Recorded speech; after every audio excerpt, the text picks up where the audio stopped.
Hi, I'm Catherine. I'm a librarian at the Port Orange Regional Library, and I'm here today with Roger Fulton.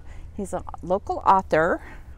His newest book, well, I think he's got even newer books now, but the newest book we have of his in the library is Nature Adventures in Central Florida. This is a book filled with great tips and places to go when you're in search of nature. I think that you're going to love it, and I'm going to talk to Roger, and he's going to tell us all about it. Thanks for coming today, Roger. So, Roger, can you tell me about yourself, and how did you come to be a master naturalist? I've always had an interest in nature, and I love to be out. I love to hike, bike, canoe, kayak, and I came to Florida, and I found a whole new environment. I'm originally from Buffalo, New York, and I wanted to get out and learn all about it. And then I found the Florida Master Naturalist program through the University of Florida Extension, and it was a series of 3 courses that you would take for it was a coastal element, an uplands element, and a freshwater element. And it was a week-long school, and I went through it all, and then I did my final project, which was a final project for getting people out in Lake County in particular. And this just came about. It's just evolved over a period of 20 years. Wonderful. And I know this isn't your first book, this Nature Adventures in Central Florida. You've written other nature books, trail guides before, is that correct? Yes, I've about 20 years ago we decided that we wanted to get people out. It seems that you have wonderful places to go here in Florida and in New York, but we wanted to get something to tell people where they could go, what they would see, how to get there. That was a big thing, directions. Right. And the joke is that we always give you directions from an interstate highway, because if you can't find an interstate highway, you can't be trusted to the woods alone anyhow. I love it. I love it. That's one of my favorite parts about the book. What you have are 25 adventures in Central Florida in this particular book in search of various nature themes. It could be animals such as the gray squirrel. Which squirrel is it? The gray. Oh, The I know what you're talking about now. the Sherman squirrel. The gray Sherman Yes, squirrel. Sherman's fox squirrel. Sherman's fox squirrel. It's a squirrel, but it's about the size of a fox. And you know, people see them around. If you're from Florida, you probably see them. But they're all around pine forests. And I tell you where to go, and the place to go is Deep Creek Preserve. Now, a lot of people don't have any idea where Deep Creek Preserve is. I've never heard of it. And it's just south of Samsula. In fact, when you put a GPS on it, it won't even tell you what town you're in. That's one of the great things about your book. For each of your various chapters, you have not only instructions from an interstate, but you also have the GPS coordinates, which I think is really interesting. The other things I really liked is you tell me in advance what the trail's going to be like, whether I'm walking or biking or... Yes, some people are not comfortable on uneven trails. You know, they're afraid to be tripping over roots, or they don't want to bike through sugar sand. And so I always try to tell them, you know, what they're going to see, what they're going to encounter, what they're going to see. You also tell us about how long you think it'll take to complete it, correct? Yes, many of them are under 2 miles, and they're just, the whole purpose is to get people out to enjoy. We can tell them, go for a bike ride, we can tell them, go for a hike, but you need a purpose to go out and do that, and you're going to learn something along the way. And so your books are educational and informative and gives us just enough information to let us know about the place, what he found, and you even provide a logbook if you own this book, so you can write down your own adventures while you're there. Please, if you borrow the library book, do not write in our copy. But you're free to take a copy on our copy machine of perhaps the adventure you're going to that particular day. Yes. Would that be fair? Yes. Okay. What's your favorite place to walk to go adventure? I get asked that a lot, and I don't even know if it's in the book, but probably my favorite place is Gemini Springs. Why is In fact, that? I think we do a thing in search of springs. And Gemini Springs Park, it's a county park, and it's down around DeBerry. And a lot of people don't know, and I think I do cover it in the book, that there used to be signs at the entrance. One sign said Santa, and one said Gertrudis. And that I questioned, what does that mean? And then there was a sign, Gemini Springs Park. Well, it seems that Gemini Springs Park was once a cattle ranch. And Santa Gertrudis is a breed of cattle. And they raised championship cattle on there before it became Gemini Springs Park. Oh, how exciting. I love to put in these little stories at the end of my write-ups. These are things I wasn't aware of either. I have never been to Gemini Springs, but I'm really looking forward to it now that I know it exists. You've got pictures in your book of what these places look like, their hours, their fees and parking, although obviously that's always subject to change. Okay. Hi. Hi. I heard you read one of Roger's books. Yes, this new one that's out, it's fabulous. And I just want to say, with the pandemic and all that people are suffering through from being locked up in their houses, it's the best way to heal your heart and soul, is to get out in nature and do some of his adventures. They're fabulous, and they have everything you need. You don't worry about a thing. You've got your directions, your parking, your trails. He's covered it all. He's great. There you go. Okay, well, A thank review you. on the spot. Yeah, Thank you yeah, very much. If you want to feel better, go out in nature. Thank you. Roger, what's the most surprising thing you've ever seen on the trail? That's really hard to say because there's just a diversity. I think that probably the strangest thing, I was at Lake Woodruff National Wildlife Refuge, which I put in the book, and Mary was actually with me. We were biking, and I looked, and something came out of the woods and out onto the trail. I looked at it, and I go, Mary, what's that? And if you're ready for this one, it was a kinkajou, which I thought was from Australia, but a kinkajou is actually from South America.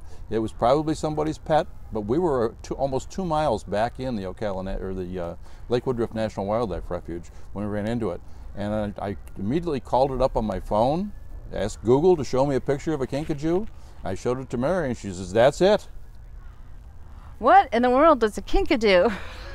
I'm going to have to look it up. And I reported it to the refuge, Right. that they had this. It's an invasive species, but they're nocturnal.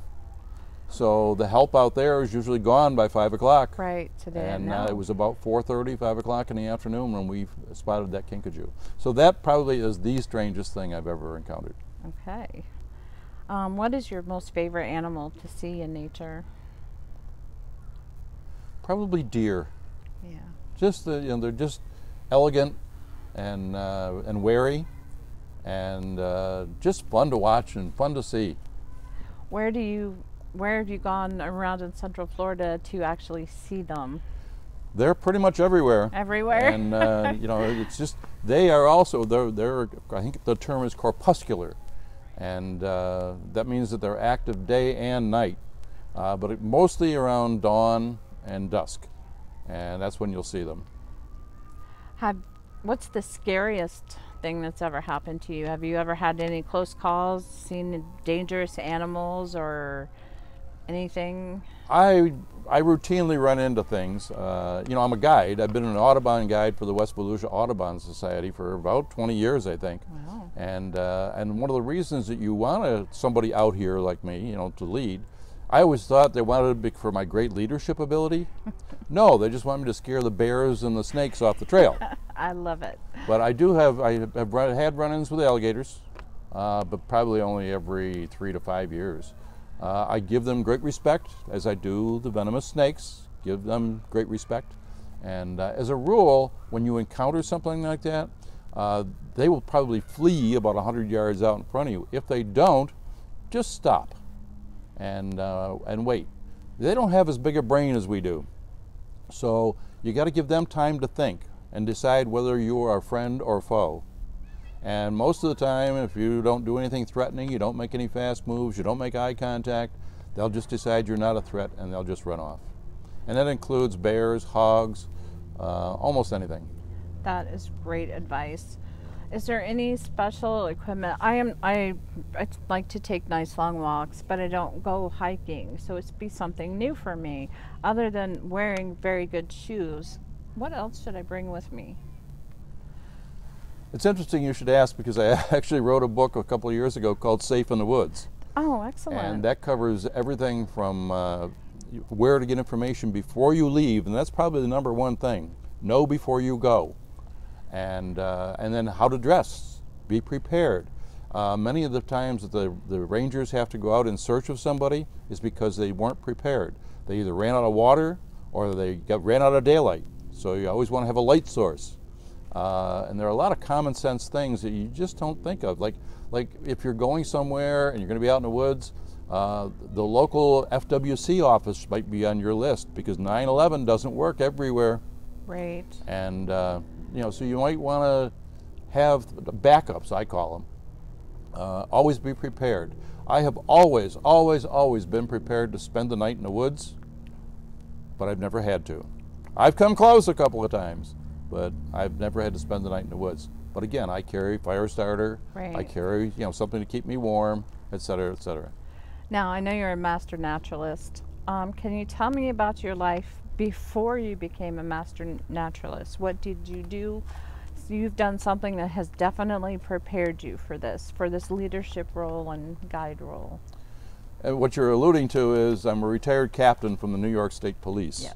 Like I say, so I had a lot of people in dangerous situations, and I was the leader in many cases. I was a follower first, in my younger days, but then, and I've written several leadership books. I wrote the book Common Sense Supervision, I wrote the book Common Sense Leadership, Common Sense Management, and then I've written 2 or 3 other police books. So writing is just, I didn't ever set out to be a writer. It just evolved, and then when I left that profession, it was time to get people out and about and start writing these nature books, and this is the latest one. Well, I want you to know that you have really inspired me. I have really enjoyed looking at this book, and I am going to go on some of these trails myself with a camera and with a buddy. So I'm really looking forward to it, and thanks for inspiring all of us. One of my favorite things is a short hike that you might enjoy. It's in the book, and it's in search of the red-cockaded woodpecker. Yeah, I saw that. The red-cockaded woodpecker is the only woodpecker that makes its den in a live pine tree. And they live in colonies. And there are only a handful of colonies that I know of in the entire state of Florida. So I've got it in the book. Yeah. And so, you'll find it. Go in search of the red-cockaded woodpecker. It's 1.3 miles down on a nice trail, and 1.3 miles back, and it'll be an experience you won't forget. And that would be great for photography, for taking pictures of the beautiful birds. I actually was down there one time, and I ran into a guy who was looking specifically for the red-cockaded woodpecker to photograph it. And where was he from? South Dakota. Wow. In Florida, looking for a red-cockaded woodpecker. Roger, thanks so much for sharing this with us today. Would you come back and talk about your next book? Certainly. Some point in the future? My next book is I just sent chapter 4 to my assistant last night by email, and it's going to be on the newest and safest bicycle trails in Central Florida. So there you go. And I don't write about anything I don't actually do, so I can give advice. I'm right there, and I can tell them what they're going to find. There is one more thing I do need to ask you. For those that can't check out the book at the library because somebody else has it and they want to purchase their own copy, where would they go to purchase it? They can go straight to Amazon, and if you type in Roger Fulton, Fulton, or you can go to my webpage. On my webpage is all of my books, and there are various publishers, places to get it, but it's rogerfulton.com. Really tough to remember. If you remember rogerfulton.com it. Sounds wonderful. Thank you, Roger. Thank you.